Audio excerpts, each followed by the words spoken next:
Shalom, shalom bien-aimés, que le Seigneur vous bénisse. Je vous salue dans le nom puissant de notre Seigneur Jésus-Christ. Nous persévérons toute la semaine dans notre étude sur le conseil des sages. Et ce matin, nous allons voir les 10 conseils de Jésus. Sans cesse, nous rendons des actions de grâce à Dieu pour ses hauts et bienfaits. Il est plein de patience et de compassion pour nous. Il ne nous laisse jamais seuls. Il nous enseigne tous les jours et nous montre le chemin. Que son nom soit glorifié. Alors nous allons voir les conseils de Jésus. Jésus nous a donné plusieurs conseils et nous allons parler de 10 conseils aujourd'hui. Le premier conseil à retenir, c'est sur l'amour. Jésus donne un commandement nouveau. Il nous dit de nous aimer les uns les autres. Comme je vous ai aimé, vous aussi aimez-vous les uns les autres. Dans Jean 13, le verset 34, Jésus nous rappelle et nous montre les valeurs de l'amour. Et ensuite, il nous parle de la compassion. Comme on persistait à l'interroger, il se redressa et leur dit, celui d'entre vous qui est sans péché, qu'il soit le premier à lui jeter une pierre. Jean 8, le verset 7. C'est de la réciprocité. Nous devons avoir la compassion les uns pour les autres, afin que Dieu aussi ait compassion de nous. Il nous parle du pardon. Père, pardonne-leur, ils ne savent pas ce qu'ils font. Puis ils partagèrent ses vêtements et les tirèrent au sort. Luc 23, 34. Jésus était consterné de voir ce que les soldats étaient en train de faire avec son vêtement. Mais il a quand même demandé à Dieu le Père de les pardonner.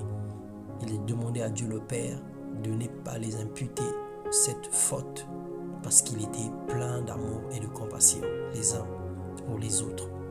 Il était plein de compassion pour tous les humains. Il nous parle de la liberté. Nous étions hier esclaves du péché, esclaves de plein de choses et aujourd'hui Christ nous a affranchis. Il a dit, vous connaîtrez la liberté et la liberté vous rendra libre dans Jean 8, le verset 32. Alors soyons esclaves de la justice. Faisons tous nos efforts à ne plus se laisser entraîner ou être condamnés par des choses que nous avons abandonnées hier et avant-hier. Il nous parle ensuite de la miséricorde. Heureux les miséricordieux car ils obtiendront miséricorde. Matthieu 5, le verset 7. Il nous parle de la grandeur du Dieu le Père. Là, Jésus posa sur eux son regard et dit, pour les hommes c'est impossible, mais pour Dieu tout est possible. Matthieu 19, le verset 26. Il n'y a rien qui soit impossible à Dieu. Quel que soit ce que tu vis, quel que soit ce que tu traverses, quels que soient les problèmes et les situations que tu rencontres, le Seigneur est Dieu et rien n'est impossible à lui. Il s'emploie à nous faire du bien et à nous donner ce que nos cœurs désirent. Il nous parle ensuite de l'élévation. Marc 10, le verset 43. Parmi vous, il ne doit pas être ainsi. Celui qui veut devenir grand parmi vous devra devenir votre serviteur. Le Seigneur nous montre le secret de l'élévation. L'élévation ne vient ni de l'Orient ni de l'Occident, mais l'élévation vient de l'Éternel des armées qui a fait le ciel et la terre. Et il nous dit, lorsque nous nous humilions, lorsque nous sommes humbles les uns envers les autres, c'est là qu'il nous élève. Et celui qui prétend être grand, c'est celui qui doit laver les pieds des autres, c'est celui qui doit être en train de servir les autres avec désintéressement. Il nous parle ensuite de la vigilance, le 8e conseil. Quand ces événements commenceront, redressez-vous et relevez la tête car votre rédemption est proche. Luc 21, 28, Jésus parlait du temps de la fin. Il nous avait prévenu qu'il y aura des moments de famine, qu'il y aura des guerres, qu'il y aura des pandémies, des épidémies, qu'il y aura des situations catastrophiques sur la terre. Mais que cela ne nous effraie pas. C'est plutôt à savoir que le retour de Jésus-Christ est proche. Et ces événements nous rapprochent davantage de son amour, nous rapprochent davantage de la foi. Parce qu'une fois de plus encore, nous reconnaissons que la parole de Dieu est vraie et c'est la vérité incontournable, incontestable et absolue.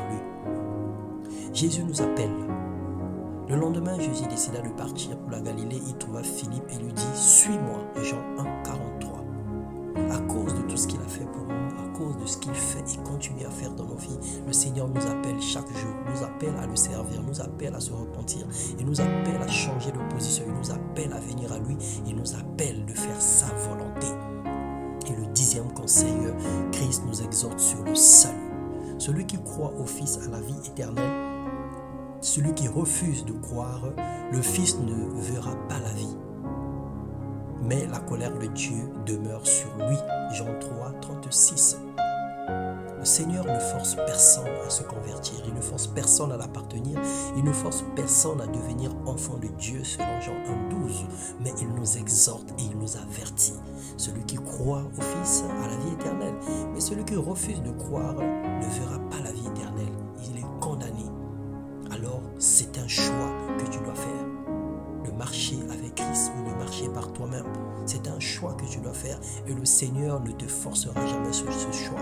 Et seulement, sache que si tu acceptes le Seigneur Jésus-Christ comme Seigneur et Sauveur, tu garantis l'éternité pour ta vie. Et tu emmènes des grandes bénédictions durant ton pèlerinage sur la terre. Seigneur, merci pour ces paroles. Aide-nous à l'appliquer et à les mettre en pratique. Nous avons besoin de ton soutien pour nous imprégner de ta volonté dans le nom puissant de Jésus-Christ. Et c'était les 10 conseils de Jésus pour une vie agréable, pour une marche chrétienne exceptionnelle. Que le Seigneur vous bénisse et qu'il vous accorde sa vie et sa paix, qu'il vous accorde le salut, qu'il vous accorde la grâce durant tout ce mois de juin. Que les désirs profonds de vos cœurs vous soient accordés. Expérimentez davantage la puissance de Dieu, expérimentez davantage la grandeur de Dieu en mettant en pratique sa parole, quoique difficile, quoique quelquefois lourd et pesant, mais faisant le minimum d'efforts